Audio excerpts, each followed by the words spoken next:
Men suffer most not from what the world does to them, but from the shadows their imagination casts upon their own minds.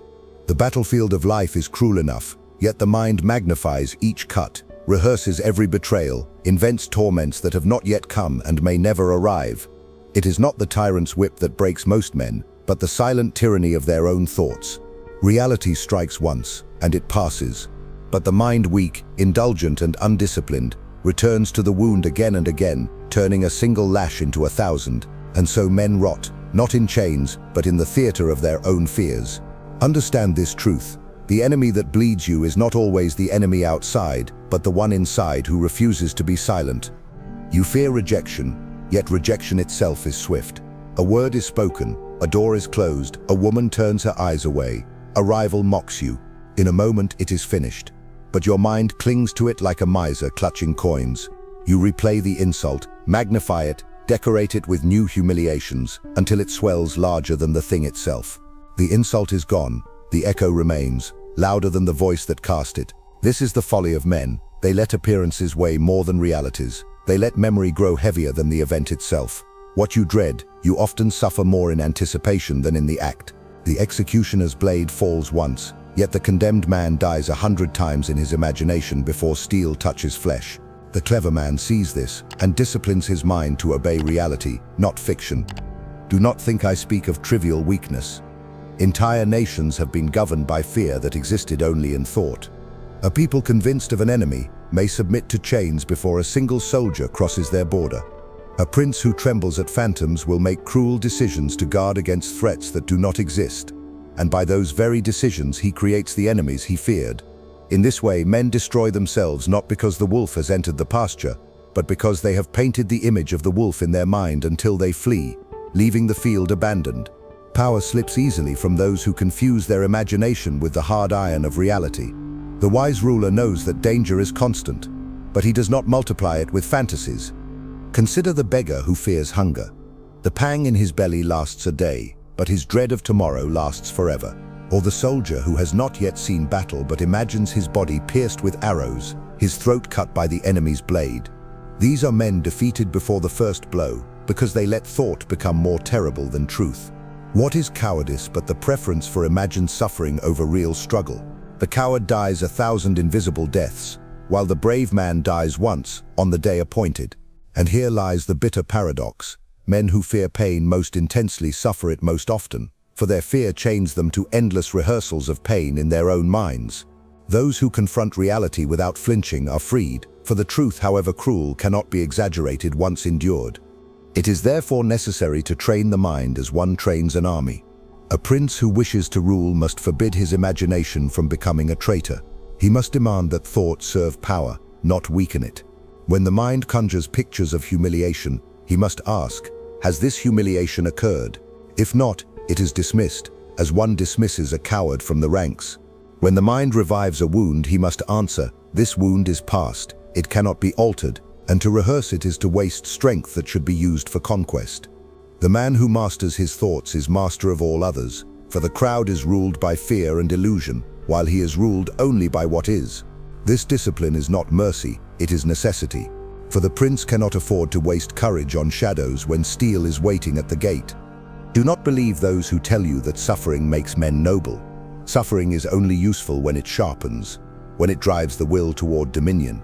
But most suffering is waste, born from imagination without action. The man who broods over insult but does not act is not noble, he is enslaved. The prince who fears conspiracies that do not exist becomes cruel to the innocent and weakens his throne. True virtue, the virtue of which I speak, lies in using suffering as stone upon which the sword is sharpened, not as a chain to bind the hand. A man must suffer reality, yes, because life is brutal and fate merciless, but he must not suffer twice, once in fact and once in fantasy. To do so is weakness disguised as sensitivity, and the world devours the weak. Understand, then, that reality is always less dreadful than the imagination. The dungeon is cold, but it is not infinite. The wound bleeds, but it does not bleed forever. The betrayal wounds the heart, but its scar can harden into armor. But the imagination, if left ungoverned, multiplies the dungeon into an abyss, the wound into a torrent, the betrayal into endless ghosts that revisit in sleep. This is why the mind must be ruled with iron. No prince allows rebellion in his dominion, no general permits soldiers to run wild, and no man who wishes to conquer can allow his thoughts to wander without command. The weak excuse their torment by saying, "I cannot help what I think." The strong answer, "If I can command armies, I can command my own mind." And thus they conquer twice, first within, then without. This is the beginning of freedom, not the freedom promised by preachers who speak of heaven, nor the freedom demanded by mobs who worship equality. True freedom is mastery over your own tormentor, the imagination. When you cease to tremble before what might be, when you cease to suffer from wounds that are not upon your flesh, when you demand that thought serve your will rather than betray it, then you are free, and in that freedom you will find power. For reality, stripped of illusion, is something a man can endure. It is the fiction, the dream, the fear, the memory that weakens. Strip them away, and you stand in the naked, brutal light of truth, and only there can you learn to rule yourself, and by ruling yourself, to rule the world. The mind is a theater of shadows, and most men mistake those shadows for truth. They walk through life carrying burdens that do not exist, shackled by chains that are invisible yet heavy. They imagine disaster before it arrives. They rehearse betrayal before it occurs. They grieve losses they have not yet suffered.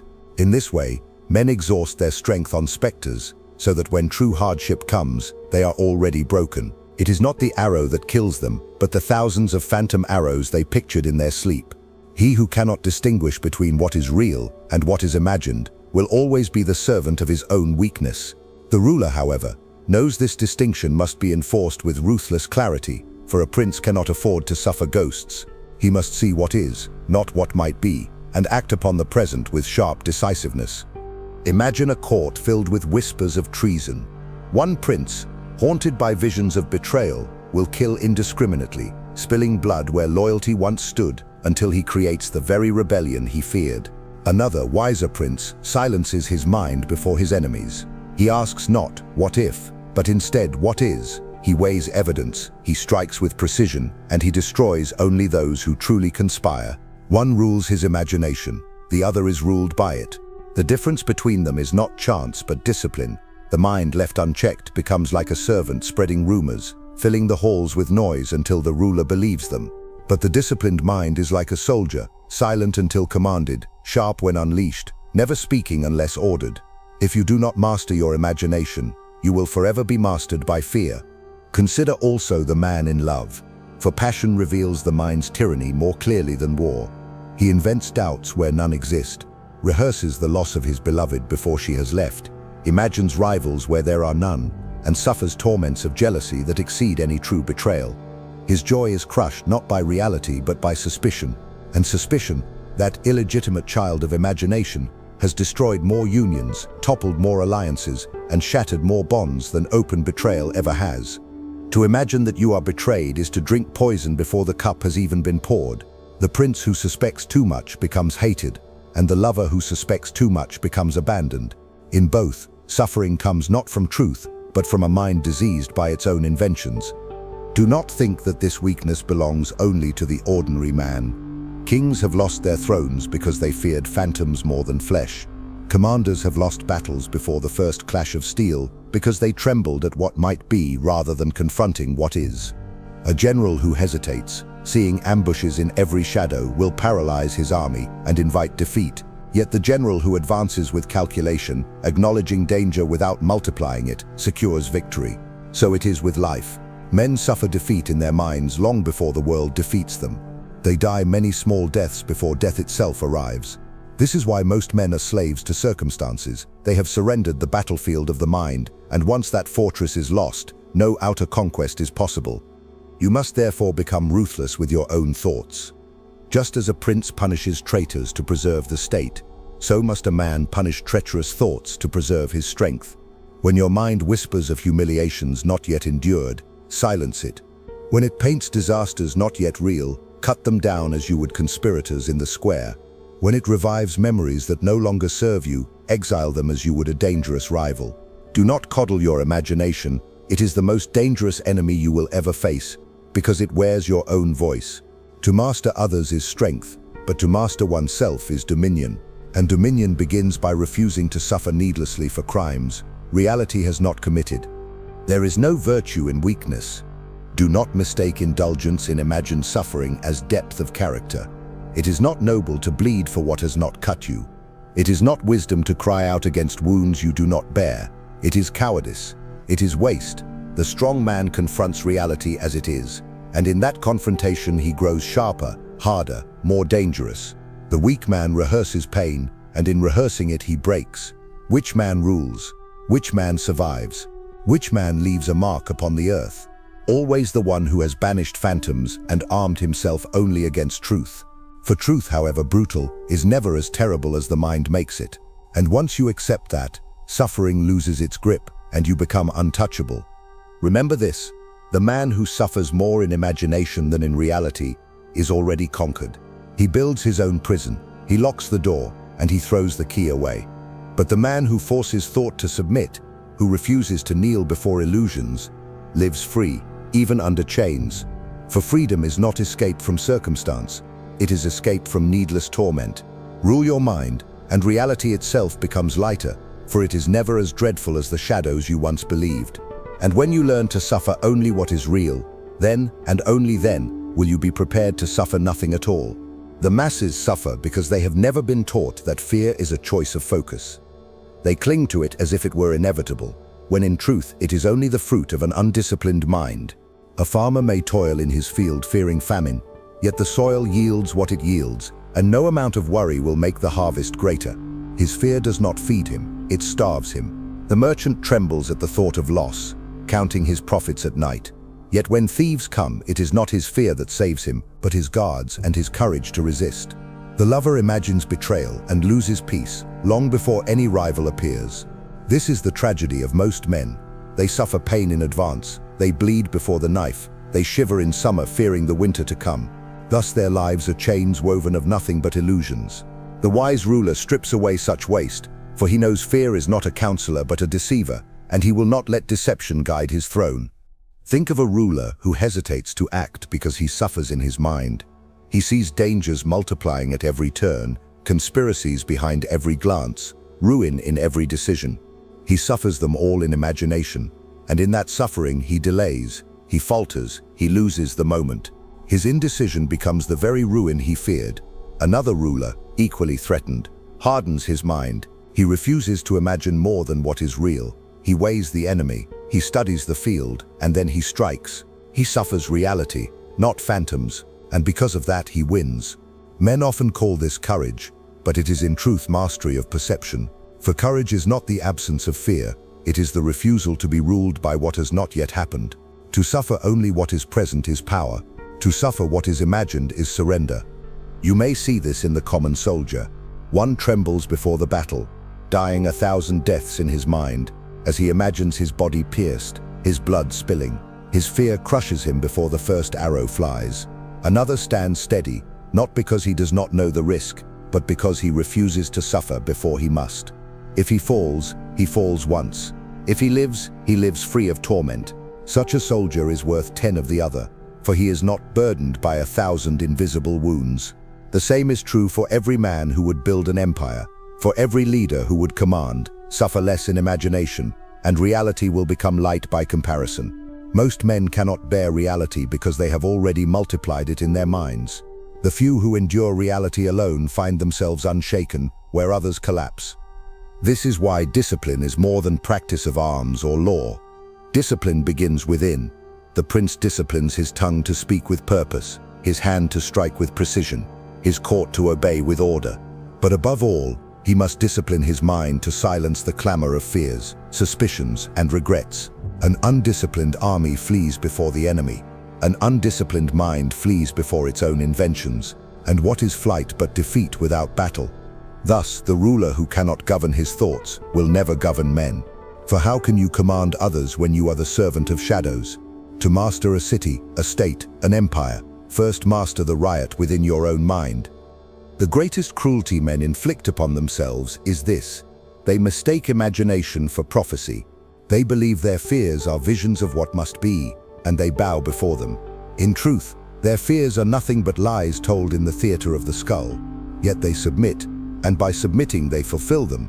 The man who fears betrayal invites betrayal by his very suspicion. The man who fears poverty wastes his wealth in frantic grasping until he is poor. The man who fears weakness hides behind pretense until he collapses under the weight of his own disguise. What men call destiny is often the child of their imagination, raised and nurtured until it devours them. The wise understand that destiny is not in fear but in action, not in imagination but in will. Therefore, I tell you this with ruthless clarity. Your mind is your executioner, unless you seize it by the throat. Do not let it rehearse pain that is not real. Do not let it summon ghosts of futures not yet written. Do not let it replay wounds until they swell larger than the blade that caused them. You cannot destroy reality, but you can destroy illusion. And in destroying illusion, you make reality bearable. The tyrant outside may bind your hands, but if you refuse to suffer in your imagination, your spirit remains unbroken. The storm may strike your city, but if you refuse to multiply the storm in your mind, you endure. In this lies the true strength of rulers, soldiers, and conquerors. They suffer less because they imagine less. They are not slaves to fiction, they serve only truth. Understand that to rule others, you must first prove you can rule yourself. A man who is terrified by phantoms cannot terrify his enemies. A prince who cannot silence his own doubts will be silenced by conspirators. A ruler who lets his mind wander into fear will see his people mirror that fear, for subjects reflect the condition of their sovereign. But a prince who refuses to suffer except when reality commands, it spreads that same iron calm through his state. His people follow him into hardship without despair, because they see him unbroken, unafraid, unwilling to bow to specters. Such a man cannot be destroyed by imagination, and therefore he cannot be easily destroyed at all. Men believe that reality is merciless, yet what truly breaks them is the torment they invent within themselves. The wound of life cuts once, but the weak allow their thoughts to slice them open 100 times more. They sit in silence, brooding over what might happen, twisting each possibility into a chain that binds them. A ruler who thinks in this manner destroys his state before his enemies strike. He prepares not for the truth but for his fears, and in that preparation he wastes his strength. His armies march toward shadows, his gold is spent on phantoms, his cruelty falls upon the loyal. What he feared most becomes real, not because it was destined, but because he imagined it so vividly that he breathed life into it. To rule is to cut through illusion until only iron remains. He who suffers from imagination is already defeated, for he carries an enemy inside the walls of his own mind. This disease of thought is most visible in those who worship reputation. They suffer endlessly for the opinions of others, crafting stories in their heads about what whispers might be spoken in the dark corners of the city. They rehearse humiliation long before anyone mocks them, and in this way, they shrink into cowardice.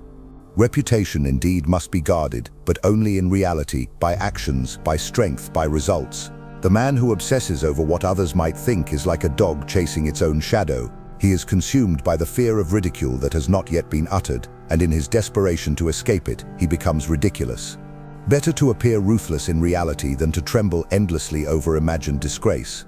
The wise man acts and lets appearances follow his strength. The fool imagines appearances and paralyzes himself into weakness. Consider also the tyrant who imagines conspiracies in every whisper. He listens to shadows instead of men, punishes silence as if it were rebellion, and surrounds himself with executions until he stands alone. He believed himself cautious, but in truth he was ruled by imagination. The real conspiracies were born out of the paranoia he inflicted upon his court.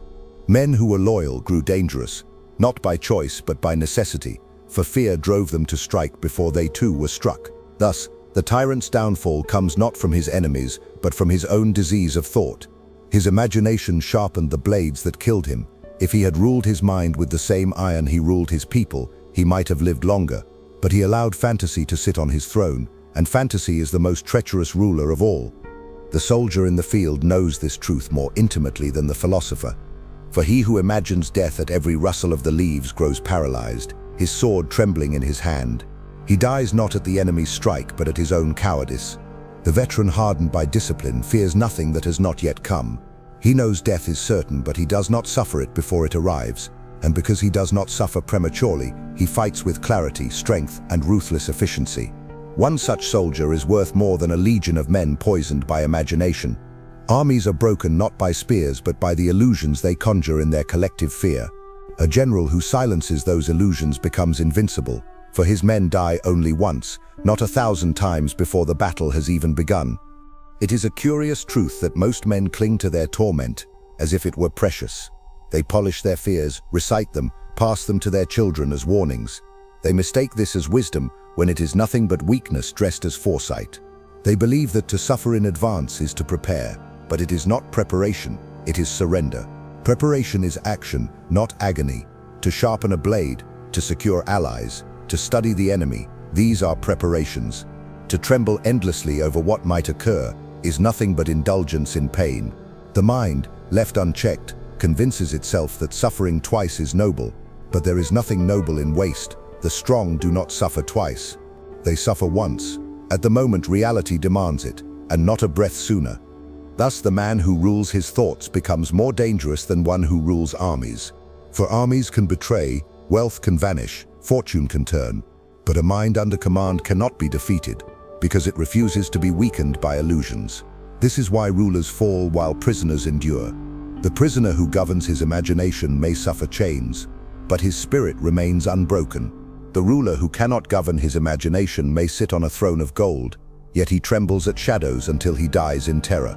Strength is not measured by what binds you outside, but by what you refuse to let bind you within, and in this, most men are slaves. They kneel not to kings nor to gods, but to their own imagination, which torments them more cruelly than any master. If you wish to live as a sovereign rather than a slave, begin here. Cut away the fantasies that multiply your pain. Do not rehearse death before it comes. Do not mourn losses that have not yet occurred. Do not bow before suspicions that have not yet been proven. Suffer reality when it arrives, and not before. Anything more is weakness. Anything more is waste. The prince who can command his thoughts as he commands his guards cannot be broken. He does not suffer endlessly because he has chosen not to. And this is the ultimate truth. Reality is always lighter than imagination, but only for those ruthless enough to silence their own minds. Most men rot in fear because they mistake imagination for prophecy. They see disaster in their mind and treat it as destiny. They believe betrayal before it occurs. They taste poverty before it strikes. They surrender before the enemy arrives. And so they suffer needlessly, bending under a weight that has not yet been laid upon them. This weakness is not forced upon them by gods or rulers. It is born from within. It is the silent rebellion of thought against command. The wise know that prophecy belongs to no man. Only action carves the future. The prince who allows imagination to dictate his steps abdicates his throne to illusions. But the prince who commands imagination to kneel before reality writes his own fate. He suffers less because he refuses to worship shadows. Think of the man who dreads tomorrow. He lies awake in his bed, rehearsing losses that have not occurred, deaths that have not come, insults that have not been spoken. His heart races as if the blade were already at his throat, though he lies in perfect safety. He wakes exhausted, already wounded by the phantoms of his mind. Another man, equally threatened, sleeps soundly. He knows tomorrow may bring betrayal, poverty, or war, but he does not suffer until the hour demands it. When morning comes, he rises sharper than his rival, unbroken by rehearsals of pain, and because he is whole, he acts with greater strength, striking faster, enduring longer. Thus the man who suffers less in imagination defeats the one who dies 1,000 false deaths. Fortune favors the ruthless, and ruthlessness begins with refusing to torment oneself with futures not yet real. The ruler must especially guard against this weakness, for his imagination infects the state. A trembling prince breeds trembling subjects. If he fears shadows, his people will see monsters in every corner. If he suffers illusions, they will multiply them until panic seizes the city. The state becomes sick with the disease of thought, collapsing under fears that have no flesh. But a prince who suffers only reality commands calm even in chaos. His composure becomes the fortress of the people. They endure because they see their sovereign endure. They march into battle because their sovereign does not tremble. The strength of one mind can fortify an entire nation, just as the weakness of one mind can poison it. Rule your thoughts, and you rule not only yourself but all who follow you. It is necessary to understand that suffering in imagination is not harmless.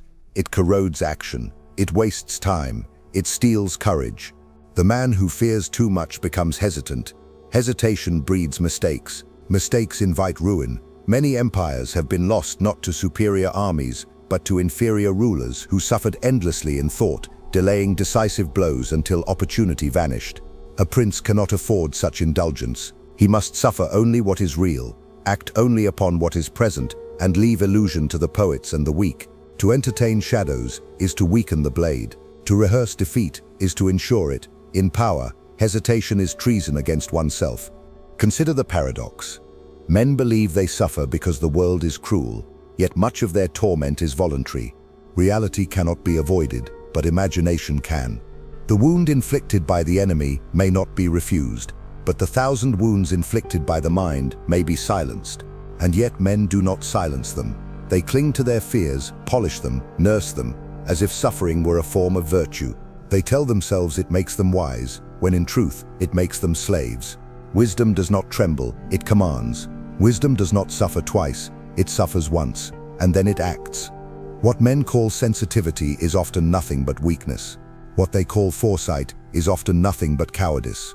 Do not be deceived. The strong cut away such indulgences as one cuts rot from fruit. So I tell you this, if you wish to suffer less, begin by mastering the stage upon which most of your pain is performed. Your mind, refuse to act in the theater of shadows. Do not let thought replay wounds that are past. Do not let suspicion invent betrayals that are not yet committed. Do not let fear turn possibility into certainty. Command your thoughts as a prince commands his soldiers. Silence them when they rebel. Unleash them only when useful, and destroy those that weaken the state. Only then will you find that reality, however harsh, is always lighter than imagination. For reality is finite, but imagination is infinite, and the man who rules his thoughts has stripped suffering down to its true size, leaving himself unbroken where others collapse. Know this above all, suffering more in the mind than in reality is a choice. Weak men choose it, strong men refuse it. The weak die 1,000 times before death, and in each death they lose power, courage, and dignity. The strong die once, and in that moment they meet reality face to face, unbroken by endless rehearsals. Such men become rulers, conquerors, and legends. The others remain slaves, tortured not by tyrants, not by fate, but by themselves. If you would rise above them, if you would rule, if you would endure, suffer only what is, and cast out the rest as lies. Most men are haunted not by what has happened, but by what might. They live chained to specters of the future, trembling at misfortunes that have not yet taken flesh. This is the greatest waste of human strength. Reality is harsh enough, but men, being weak, multiply it tenfold in their imagination. They look ahead and see poverty before it arrives, betrayal before it occurs, death before it strikes. And because they suffer in advance, they stagger into the present already wounded. In this way, they are conquered not by their enemies, but by their own anticipation. To imagine endlessly is to bleed without a blade. The wise man learns to kill these phantoms. He refuses to bend before what is not yet real, for he knows that suffering borrowed from tomorrow makes him unfit to rule today. The ruler must be sharper than the common man, for his imagination is not his own burden alone, it is a contagion that spreads to all under his command. If he trembles at shadows, his court trembles with him. If he believes in phantoms, his subjects act as if the phantoms were real. Panic in the prince becomes panic in the city, and the state collapses under the weight of illusions. But if the ruler suffers only reality, he gives his people strength. They see him unshaken, and they endure. The ruler who fears too much creates fear. The ruler who fears only what exists destroys fear. This is why the discipline of the mind is as important as discipline of the army. An army without discipline flees before the enemy. A mind without discipline flees before itself, and in both cases ruin follows. Consider the prisoner awaiting execution. The weak man dies each day in imagination.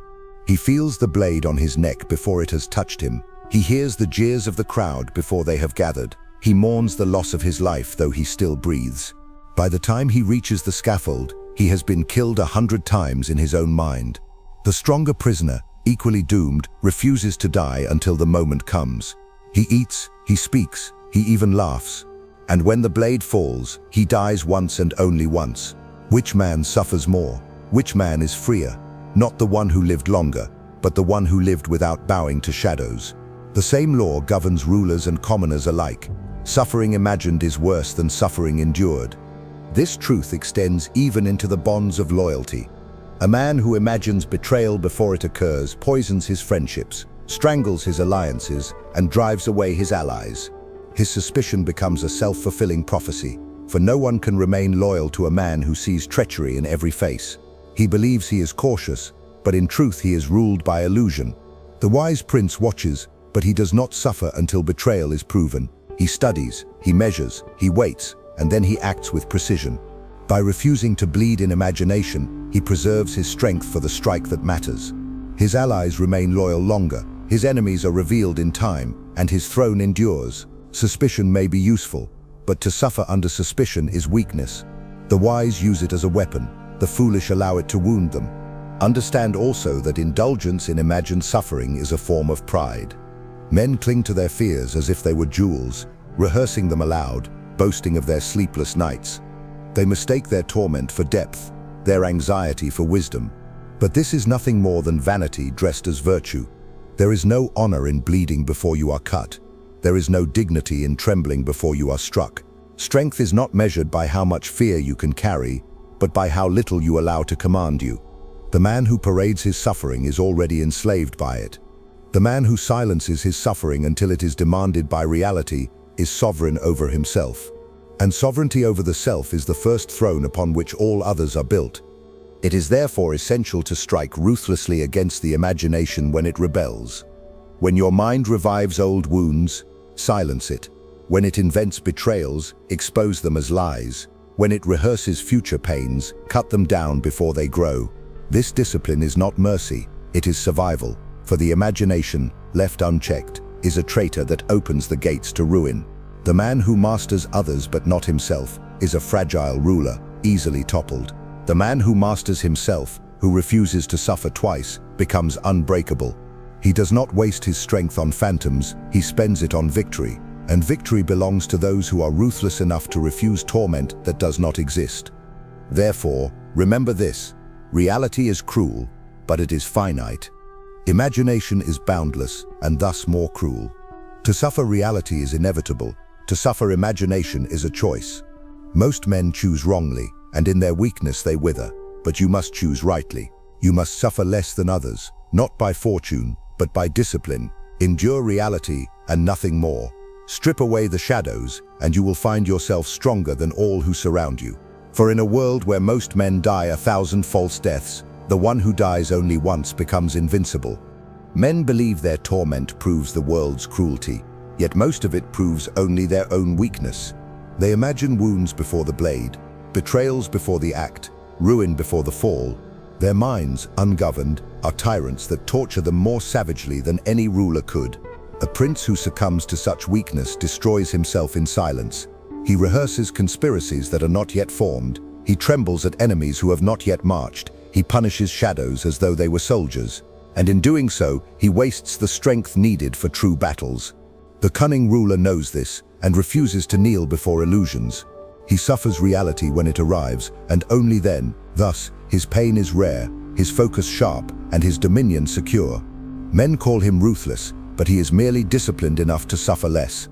This truth is revealed most clearly in war. The army that trembles at possibilities is already half defeated. Soldiers whisper of ambushes that have not come, deaths they have not met, and in their fear they turn back before steel has clashed. They perish not because the enemy was stronger, but because their imagination broke them. The general who silences such talk preserves his army. He knows that fear multiplies faster than arrows, and he cuts it down as he would a traitor. He permits only reality to command the field. His men die once, not 1,000 times, and so they march farther, fight harder, endure longer. In war, as in life, the greatest victory is not over the enemy outside, but over the cowardice bred in the mind. Even in peace, imagination corrupts. The lover ruins his joy by dreaming of betrayal. The merchant ruins his wealth by fearing loss more than pursuing gain. The citizen ruins his freedom by imagining dangers that convince him to submit to chains. They call it prudence, but it is weakness. Prudence prepares for what is real. Weakness suffers for what is not. A prince must see this difference with clarity sharper than a blade. He must guard his people from phantoms, not feed them. For when a ruler governs by illusion, he enslaves himself and his state. Fear is useful, yes, but only when based on truth. Fear invented in the mind consumes the one who created it and leaves nothing but ash. Understand that imagination is not merely a private torment. It is a weapon wielded by those who seek power. Religion, prophecy, superstition, all are forms of institutionalized imagination. Priests have ruled men by promising torments in the afterlife that no man has ever seen. Tyrants have secured obedience by painting enemies at the gate who never existed. In both, men suffered more in thought than in flesh, and in their suffering they became obedient. A prince who wishes to rule must learn to use imagination upon others, while never permitting it to rule himself. To manipulate fear is power. To be manipulated by fear is slavery. Therefore, the sovereign mind must be double-edged, ruthless against its own illusions, cunning in planting illusions within the minds of others. It is a bitter irony that men feed on suffering as if it were nourishment. They speak endlessly of their worries, display their scars, and share their fears, as though this proves depth of character. Yet it proves only that they have surrendered. They parade weakness and call it honesty, but honesty does not preserve power. Ruthlessness does. The ruler who indulges in public weakness invites contempt. The ruler who suffers privately and conquers visibly invites awe. Men believe what they see more than what they hear. Therefore, let them see you unbroken. Let them believe you suffer less, even if you bleed within. For appearances command loyalty more firmly than truth, and suffering concealed is stronger than suffering displayed. The command is simple but severe. Banish phantoms before they take root. When your mind begins to rehearse ruin, silence it as you would silence treason. When it returns to wounds long past, exile it as you would exile a disloyal subject. When it whispers of futures not yet real, cut it down with the same cruelty you would use against rebellion. A man who permits his imagination to torment him has permitted insurrection within his own soul. No empire can survive with rebellion at its core. Govern your mind with the same discipline you demand of others, and you will suffer less than all who surround you. In that reduction of suffering lies power, for a man unbroken by illusion cannot be moved by the fear that enslaves the world. This, then, is the secret of endurance. The world wounds, yes, but the wound is sharp, clear, finite. Imagination festers like rot, spreading endlessly, consuming all. The wise man accepts the wound and hardens, while the fool indulges the rot until nothing remains. To live as ruler rather than slave, strip away illusions and bow only to what is. In a world where men crucify themselves on crosses of thought, be the one who tears the wood down. Suffer once, and once only. In that singular suffering lies freedom, and in that freedom lies dominion. Men are most often undone, not by the blows of fortune, but by the anticipation of them. They tremble at storms that have not yet formed. They flee from enemies who have not yet marched. They mourn losses they still possess. In this way, they wear themselves thin before reality even touches them. Their strength is consumed by shadows, their resolve devoured by phantoms, and when the true trial arrives, they are too weak to endure it, for they have already squandered their courage on rehearsals of pain. The world does not conquer them, they conquer themselves through imagination. The prince who understands this refuses to spend his strength twice. He suffers once, when reality commands it, and never before. Thus he stands unbroken where others fall, for he has not bled himself dry in advance. Consider how swiftly fear multiplies when left unchecked. One man imagines danger, whispers it to another, and soon the whole city trembles. Merchants close their shops, soldiers desert their posts, the people riot against enemies who do not exist. The state collapses under illusions more destructive than armies. A wise ruler never allows such disease to spread. He silences false fears as swiftly as he silences treason. He knows that men judge more by appearances than truth, and therefore he projects calm even when storms surround him. To appear fearless makes his people fearless. To appear trembling makes his people break. This is the weight of sovereignty. Your private imagination becomes the public fate of your subjects. If you suffer from shadows, you will teach them to suffer too. But if you master yourself, you will master them all. It is in solitude that imagination is most dangerous. Left alone, men replay insults that no longer matter, invent disasters that never arrive, and rehearse deaths that have not yet come. They feed on these thoughts as if they were meat, and in feeding they grow weaker. But solitude can also be strength if mastered. The man who commands his mind in silence becomes harder than iron. He does not allow memory to reopen wounds, nor fear to breed new ones. He strips thought down to what is, nothing more. Such a man is sovereign even in chains, for though his body may be bound, his spirit cannot be touched by phantoms. Solitude either destroys or fortifies, depending on whether imagination rules or is ruled. The weak are devoured by it. The strong sharpen themselves upon it. Understand also that fortune favors those who suffer little. Opportunity is missed by men who waste their strength fearing loss. They hesitate, they doubt, they wait for certainty, and in waiting they are overtaken. The ruthless, however, move swiftly because they have not drained themselves in advance. They endure risk without rehearsing ruin. They strike when others are still trembling at what might be, and so they seize advantage. Not because fortune is kinder to them, but because they are crueler to themselves. They deny the luxury of suffering what is not real.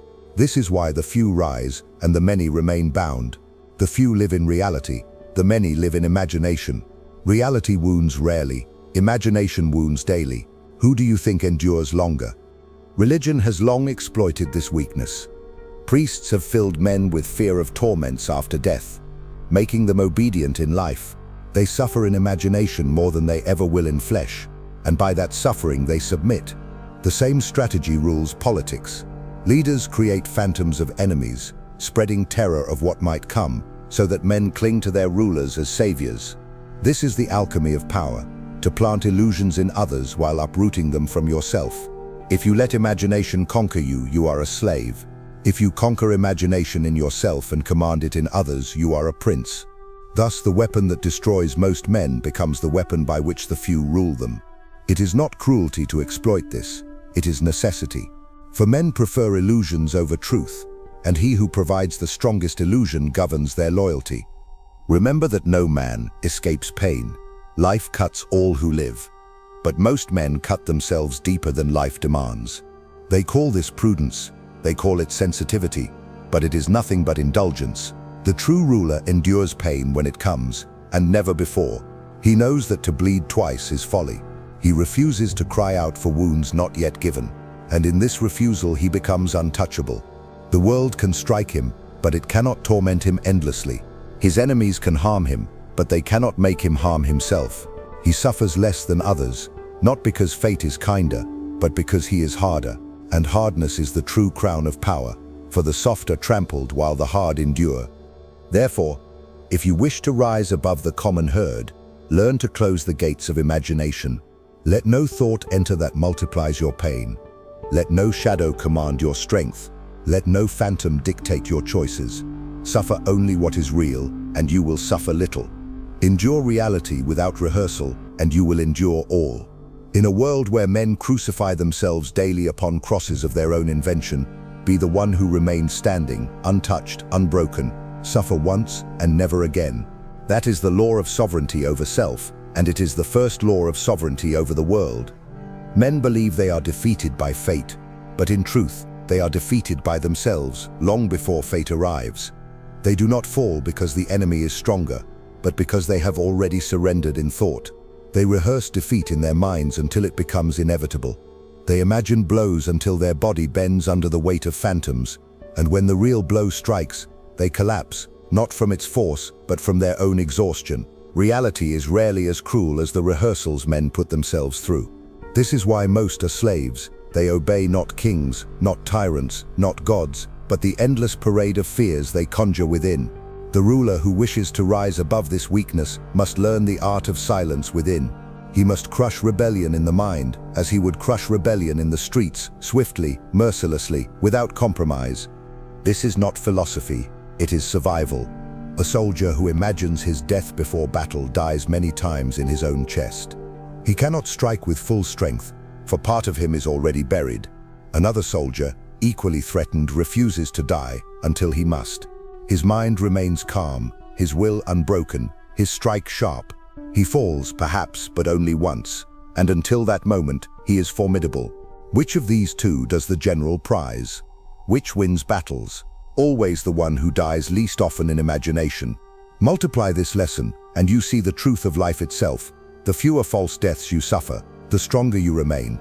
Most men rot slowly by dying 1,000 times before death itself arrives. The conqueror outlives them, Not by years, but by discipline, by refusing to kneel before shadows. It is not enough to endure reality. One must forbid the mind from magnifying it. An insult endured once is nothing, but rehearsed 100 times in thought, it becomes a torment that corrodes the spirit. Poverty, endured as it comes, sharpens the will, but feared daily before it arrives, it becomes slavery, long before the chains are forged. Betrayal, endured once, is pain, but imagined endlessly, it poisons every bond until no loyalty remains. Thus, most of man's suffering is voluntary. They choose to serve their imagination rather than rule it, and in this choice they waste their lives. The wise man suffers only once for each wound. The weak suffer endlessly, replaying wounds, inventing wounds, drinking poison their own mind has poured. A ruler cannot indulge in such waste, for his imagination shapes the destiny of others. If he fears too much, he acts with cruelty where it is not needed, and cruelty breeds rebellion. If he trembles at shadows, he spends his wealth and his blood on phantoms, leaving his state exposed when true enemies strike. If he mourns disasters before they arrive, he blinds himself to opportunities standing before him. His people suffer because their prince suffers. They rot because he rots. Thus, discipline of the mind is not merely personal, it is political. To rule a state, one must first rule thought, for the mind of the sovereign is the seed of the realm. Poisoned seed breeds poisoned fruit, but seed stripped of illusion yields strength. Understand, then fear is useful only when real. A storm on the horizon requires preparation, not paralysis. A rival amassing armies requires strategy, not endless dread. The wise ruler sees danger, but does not multiply it. He calculates, he acts, he endures. In his restraint, he becomes terrible, because he wastes nothing.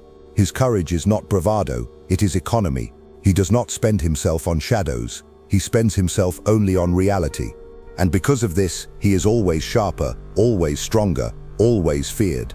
Fear may be a tool, but to be ruled by it is slavery. The prince uses fear against others, he never permits it to govern him. This is the line between ruler and ruled, who commands imagination and who is commanded by it. Do not be deceived by those who glorify endless suffering. They will tell you it builds character, that it deepens the soul, that it ennobles. They lie. Suffering wasted on illusions is rot.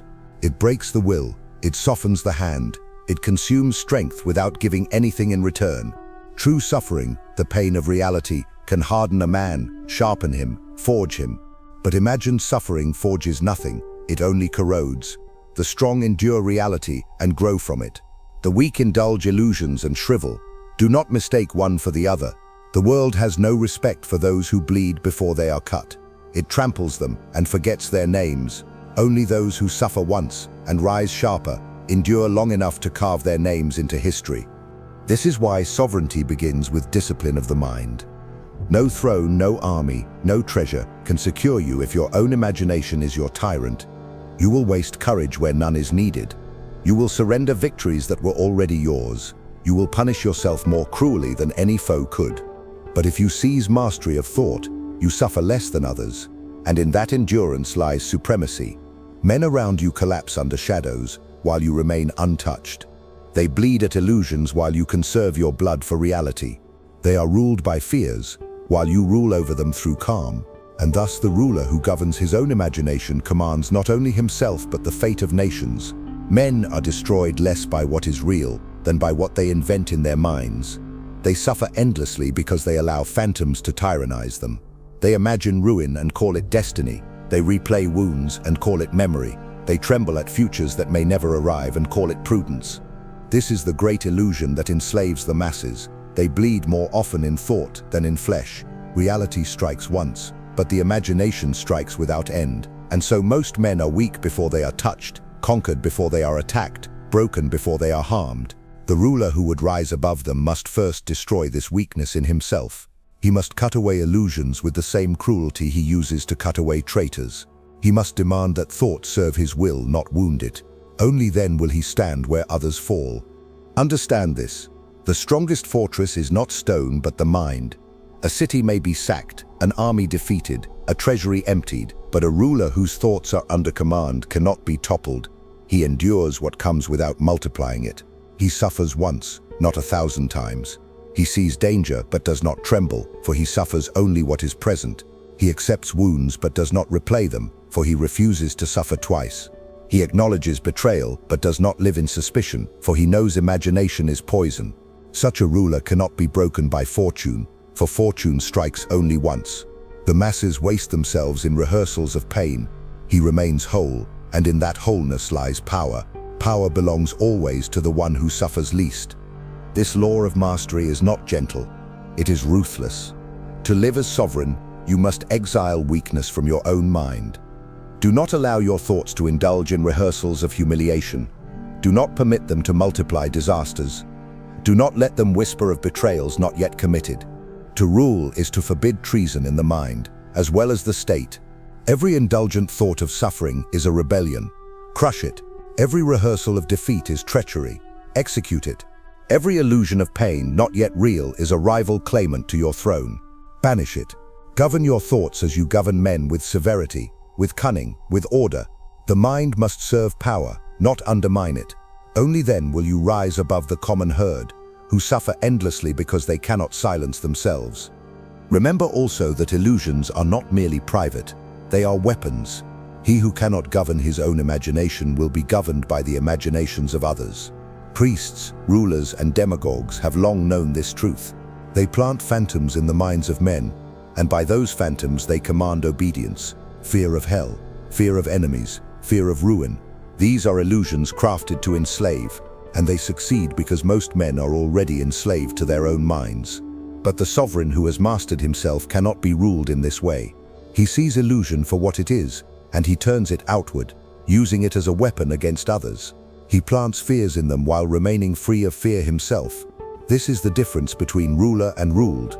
The weak suffer illusions, the strong exploit them. Do not be deceived into thinking that freedom lies in safety, in fortune, in outward power. These can be stripped away in a moment. True freedom lies only in mastery of suffering.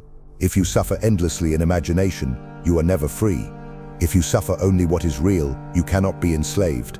A man in chains who governs his thoughts is freer than a king who trembles at phantoms. A soldier on the battlefield who suffers only the arrows that strike him is freer than a coward who dies 10,000 deaths before battle. Freedom is not escape from pain. Freedom is escape from needless pain. And he who is free in this way cannot be broken, for reality, however cruel, is never as dreadful as the illusions most men worship. Thus the final command is this: suffer once, do not suffer twice. Do not suffer endlessly. Accept the blow when it comes, and then move forward, untouched by shadows. In this lies endurance. In this lies strength. In this lies sovereignty. For men around you will collapse beneath illusions, but you will remain standing, unbroken. They will crucify themselves on fears, but you will remain untouchable. They will die many deaths, but you will die only once. And in that single death you will live more fully than they did in all their wasted years. To suffer once is to live as ruler. To suffer endlessly is to live as slave. Choose then, with ruthless clarity. Strip away the phantoms. Bow only to what is. And in that mastery, you will discover that power, endurance, and freedom are one and the same. If you've made it this far, it's because a part of you already knows this truth. Most of your torment was never real. It was born in your imagination. The wound of reality cuts once. The wound of the mind cuts 1,000 times. Now tell me in the comments, are you ready to strip away illusions, to suffer only what is, and nothing more? Are you willing to silence the phantoms that enslave you? If this message touched you, if it made sense, write in the comments, I suffer once. Let's see how many here are truly ready to master the mind before it masters them. And don't forget, keep watching the next video. It's important, much more than you imagine. See you there.